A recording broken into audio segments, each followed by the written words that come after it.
What if I told you that the seeds of Armageddon are already growing in Liu Kang's new timeline? With the arrival of the Khaos Reigns DLC, we may be witnessing the first parts of Mortal Kombat Armageddon 2.0, a modern retelling of the final war between realms. To understand where we are headed, we need to remember where we have been.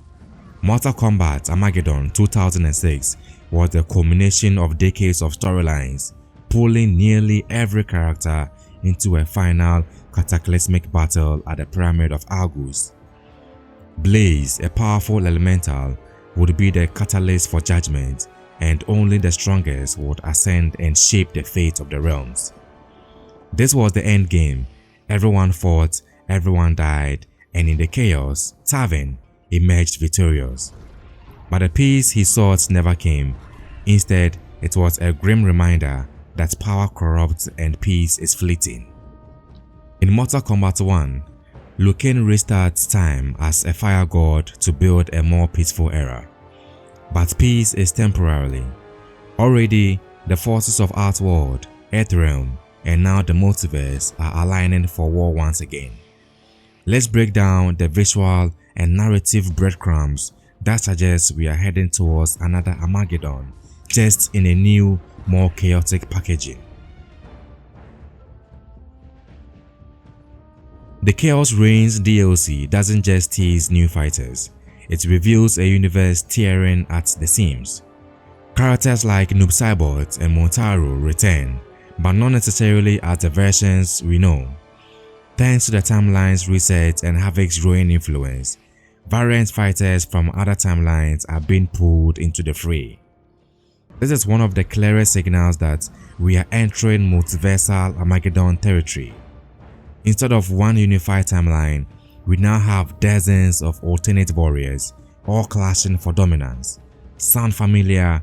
It mirrors the everyone is here philosophy of the original Armageddon, but now with infinite possibilities. In Mortal Kombat 1, Havik is no longer just a chaotic nuisance. He is evolving into a central villain. His obsession with true chaos is dangerously close to what Blaze represented, a cosmic force capable of reshaping the realms. The difference is that Havik doesn't want balance, he wants entropy. He is leading a revolution in Seidu and manipulating time fractures, encouraging variant versions of known fighters to abandon order and embrace destruction. He is not just a threat to Liu Kang's timeline, he may be pulling the strings across timelines, setting the stage for a final multiversal battle. This makes Havik the perfect Blaze analog in Armageddon 2.0, a being not of balance but of pure chaos, drawing everyone into the inevitable war. In the Khaos Reigns DLC and Mortal Kombat 1 story mode, we've seen glimpses of ancient temples, pyramids, and massive battlegrounds, visual callbacks to the Pyramid of Argus from the original Armageddon. The visual design of Seidu, the other realm, features massive stepped architectures, and in chaos-ridden region under Havik's control, these structures are cracked, burning, and unstable, just like Edenia and Outworld were before the final battle in the old timeline. Could NetherRealm be setting up a new sacred site where the multiversal war will climax? It's very likely. Even the battleground where Liu Kang faces Sanshun in Mortal Kombat 1's final looks like an echo of Armageddon's final duel, a lone stage surrounded by ruin and sky-splitting energy. Armageddon was about every fighter fighting at once, and now we are seeing hints of that same chaos. Outworld's political tension is boiling again. Earthrealm is rebuilding after Liu Kang's failures. The rebirth of Takatans into mutated plague victims would signal a global infection akin to an apocalyptic purge.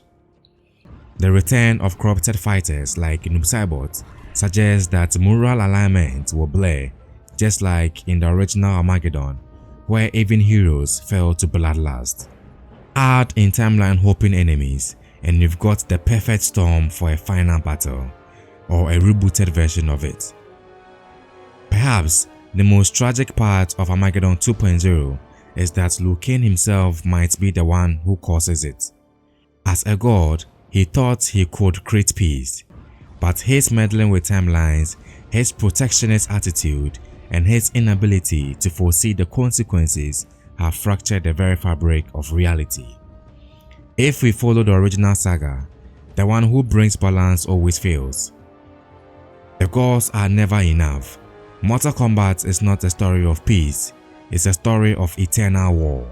In that sense, Liu Kang may become the Raiden of this generation, passing the torch as the world crumbles and the forces even he cannot control. When timelines collide, when chaos rises, when every warrior fights not just for their realm but their very existence, that's not ordinary battle, that is Armageddon. Mortal Kombat 1 may have reset the board, but Khaos Reigns is flipping it over. The players are returning, the factions are splintering, and the final war may already be upon us. Armageddon 2.0 isn't just coming, it's already begun. Do you think NetherRealm is setting us up for the return of Armageddon? Did you catch other hidden clues in the Khaos Reigns DLC or the Mortal Kombat 1 story? Drop your theories in the comments, and if you enjoyed this lore dive, don't forget to like, subscribe, and hit that bell for more Mortal Kombat 1 deep dives. Bye bye for now.